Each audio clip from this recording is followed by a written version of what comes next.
കൂടുതൽ ടെക് വീഡിയോകൾക്കായി ഈ ചാനൽ സബ്സ്ക്രൈബ് ചെയ്യൂ. ചാനൽ അപ്ഡേറ്റ്സ് അപ്പോൾ തന്നെ അറിയാൻ വേണ്ടി ബെൽ ഐക്കൺ ക്ലിക്ക് ചെയ്യൂ. Hi all, welcome to tech Malayalam. ഇന്ന് നമ്മൾ സംസാരിക്കാൻ വേണ്ടി പോകുന്നത് ആപ്പിൾ ഐഫോൺ പ്രേമികൾക്ക് വേണ്ടിയിട്ടുള്ള കുറച്ച് കാര്യങ്ങളാണ്. കഴിഞ്ഞ ദിവസം കാലിഫോർണിയയിൽ വെച്ച് നടന്ന ആപ്പിളിൻ്റെ കീനോട്ട് ഇവൻറ്റിൽ 3 പ്രധാനപ്പെട്ട മോഡൽസാണ് പുറത്തിറക്കിയത് അല്ലെങ്കിൽ ലോഞ്ച് ചെയ്തത്. Apple iPhone 10s, 10s max, ഒപ്പം 10R എന്നീ 3 പുതിയ മോഡൽസ്. ആപ്പിളിൻ്റെ ഇവൻറ്റ് എപ്പോഴും എല്ലാവരും ശ്രദ്ധയോടെ കേൾക്കാനും കാണാനും ഒക്കെ ആഗ്രഹിക്കുന്ന ഒരു ഇവൻ്റാണ്. അതിൽ ആപ്പിൾ വാച്ച് സീരീസിൽ സ്മാർട്ട് വാച്ച് 4ൻ്റെ ആ ഒരു സീരീസും കൂടി ഇറങ്ങിയിട്ടുണ്ട് കേട്ടോ. ഓക്കെ, അത് നമുക്കൊരു സൈഡിൽ വെക്കാം. നമ്മളിപ്പോൾ ഇന്ന് ഈ വീഡിയോ ചെയ്യാനുള്ള ഏറ്റവും പ്രധാനപ്പെട്ട കാര്യം തംബ്നെയിലിൽ കണ്ടതുപോലെ തന്നെ ആപ്പിൾ ഫസ്റ്റ് ടൈമാണ് ഡ്യുവൽ സിം ടെക്നോളജി കൊണ്ടുവരില്ല എന്ന് പറഞ്ഞുകൊണ്ടിരുന്ന കാര്യമാണ്.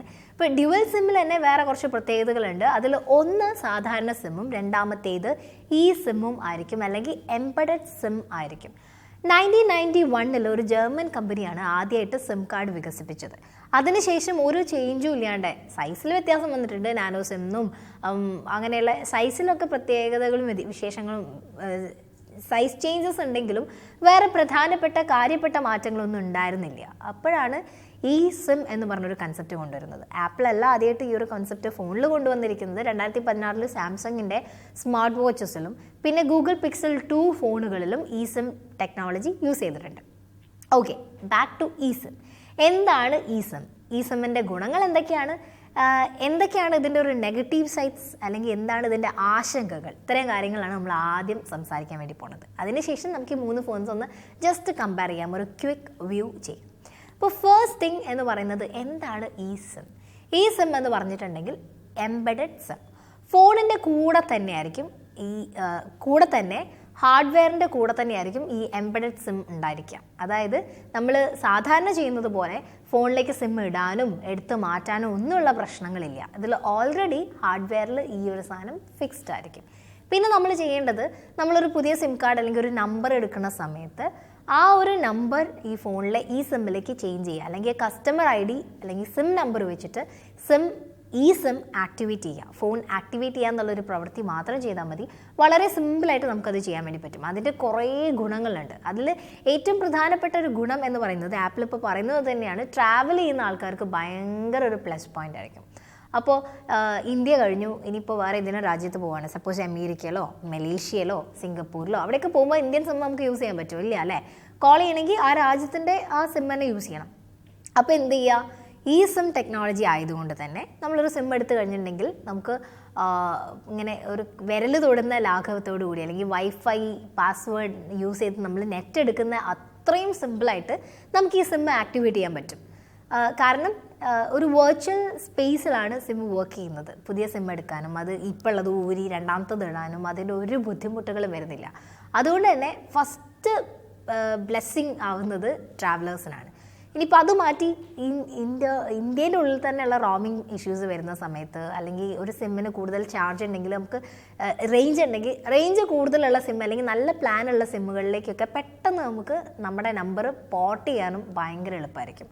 അതിന് ഒരു ഫിസിക്കൽ സിമ്മിൻ്റെ ആവശ്യമില്ലാത്തത് കൊണ്ട് ഒരു ഊരുക എടുക്കുക അങ്ങനത്തെ ഒരു ബുദ്ധിമുട്ടുകളും വരുന്നേയില്ല. ഇതാണ് അതിൻ്റെ ഏറ്റവും വലിയ അഡ്വാൻറ്റേജ് ആയിട്ട് മാറുന്നത്.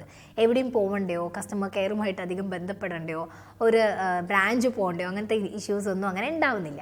ഇനി ഇതിൻ്റെ ഒരു ആശങ്ക നിലനിൽക്കുന്ന കാര്യം എന്ന് പറയുന്നത്, ഇപ്പോൾ തന്നെ പലതരത്തിലുള്ള data breach and data leak issues report ചെയ്യുന്ന സാഹചര്യത്തിൽ ഈ സിം പോലുള്ള ഒരു ടെക്നോളജി കൊണ്ടുവരുമ്പോൾ അത് എന്തൊക്കെ തരത്തിലുള്ള പുതിയ സെക്യൂരിറ്റി ത്രെറ്റ്സ് ആൻഡ് സെക്യൂരിറ്റി ഇഷ്യൂസാണ് ഉണ്ടാവുക എന്നതിനെ സംബന്ധിച്ച് ഉള്ള കാര്യങ്ങൾ നമുക്കൊന്നും പറയാൻ വേണ്ടിയിട്ട് ഇപ്പോൾ സാധിക്കില്ല. അത് അൺസർട്ടൈൻ ആയിട്ടുള്ളൊരു കാര്യമാണ്.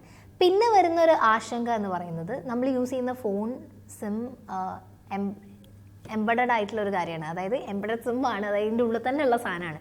ഫോൺ താഴെ വീണ് പൊട്ടുകയോ അല്ലെങ്കിൽ ഡിസ്പ്ലേ അടിച്ചു പോവുകയോ ഫോൺ ഓൺ ആവാതിരിക്കുകയോ ചെയ്യുന്ന സാഹചര്യത്തിൽ എങ്ങനെയാണ് നമുക്ക് ഡാറ്റാസ് അല്ലെങ്കിൽ സിം വാഷ് ഔട്ട് ചെയ്ത് ഒന്ന് ക്ലിയർ ആക്കിയിട്ട് എടുക്കാൻ പറ്റുകയെന്നറിയില്ല. അപ്പം സാധാ ഏതെങ്കിലും ഫോണാണെങ്കിൽ നമുക്ക് എന്ത് ചെയ്യാം? സിം കാർഡ് മാറ്റി പുതിയൊരു ഫോൺ വാങ്ങിച്ച് അതിലേക്ക് ഇടാം. നമ്മുടെ അത്യാവശ്യം കാര്യങ്ങളൊക്കെ അതിൻ്റെ അകത്ത് ഉണ്ടാവും, സിം നമുക്ക് യൂസ് ചെയ്യാൻ പറ്റും. പക്ഷേ ഈ ഒരു കാര്യത്തിൽ ഫോൺ കേടുവന്നാൽ പെട്ടെന്നൊന്നും സിമ്മ് മാറ്റിയിടുന്ന കാര്യം നടക്കും എന്ന് തോന്നുന്നില്ല.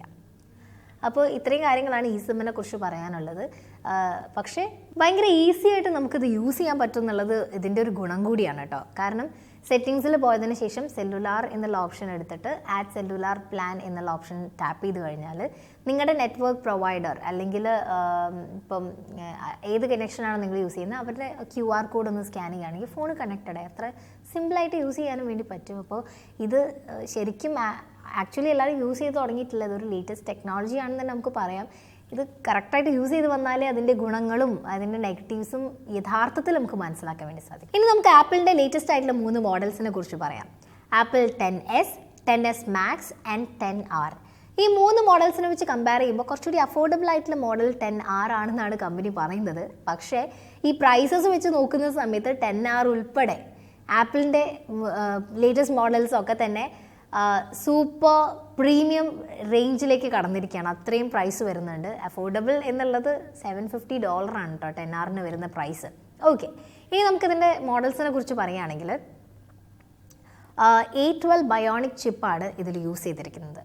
ഏറ്റവും കുഞ്ഞി, അതായത് 7 നാനോമീറ്ററിലുള്ള ഫസ്റ്റ് ചിപ്പാണ് ഈ A12 ബയോണിക് ചിപ്പ് വരുന്നത്. പിന്നെ സെക്കൻഡ് ഒരു കാര്യം ഇതിൻ്റെ OS ആണ്.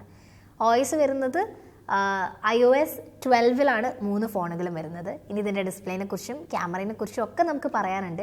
പിന്നെ ഒരു കോമൺ ആയിട്ട് പറയുമ്പോൾ ഇതിൻ്റെ ആപ്പിളിൻ്റെ പ്ലസ് സീരീസിൽ ഒരു ഫോൺ എപ്പോഴും ഇറങ്ങുന്നതാണ്. പക്ഷേ ഇപ്രാവശ്യം പ്ലസ് ഇല്ല, അവർ മാക്സ് എന്ന് പറഞ്ഞിട്ട് ഒരു പുതിയ മോഡലാണ് ഇറക്കിയിരിക്കുന്നത്. ഇപ്പം മാക്സിമം ഈ സൈസിലായിരിക്കും വരിക എന്നാണോ, ഇനി പ്ലസ് സീരീസ് ഉണ്ടാവില്ല എന്നാണോ, എന്താണ് കമ്പനി ഉദ്ദേശിച്ചത് നമുക്ക് വ്യക്തമായിട്ടില്ല. ക്യാമറയിൽ കുറേ ചേഞ്ചസ് കൊണ്ടുവന്നിട്ടുണ്ട്. കുറച്ചുകൂടി അഡ്വാൻസ് ആക്കിയിട്ട് അവർ മാറ്റിയിട്ടുണ്ട്. ക്യാമറയെ കുറിച്ച് പറയുന്ന സമയത്ത് 10s-ഉം അതുപോലെ തന്നെ 10s Max-ഉം ഡ്യുവൽ ക്യാമറാസാണ് ബാക്കിൽ വരുന്നത്. 12 മെഗാ പിക്സലിൻ്റെ 2 ക്യാമറാസ്. 10Rന് ഒരു ക്യാമറയാണ് വരുന്നത്, 12 മെഗാ പിക്സലിൻ്റെ ഒരു ക്യാമറ. പോർട്രേറ്റ് മോഡ് നന്നായിട്ട് സപ്പോർട്ട് ചെയ്യുന്നുണ്ട് ഒരു ക്യാമറയിൽ. ആൻഡ് ഇതിൻ്റെ ഫ്രണ്ട് ക്യാമറയെ കുറിച്ച് പറയുകയാണെങ്കിൽ 3നും സിംഗിൾ ക്യാമറാസാണ് വരുന്നത്. 7 മെഗാ പിക്സലാണ് ഇതിൻ്റെ ക്യാമറേൻ്റെ ഒരു മെഗാ പിക്സൽ വരുന്നത്. പിന്നെ സ്റ്റീരിയോ സൗണ്ട് റെക്കോർഡിംഗ് 3ഉം സപ്പോർട്ട് ചെയ്യുന്നുണ്ട്. ബാറ്ററിനെ കുറിച്ച് പറയുമ്പോൾ എക്സാക്റ്റ് എത്ര സൈസ് ഉണ്ടെന്ന് കമ്പനി പറഞ്ഞിട്ടില്ല.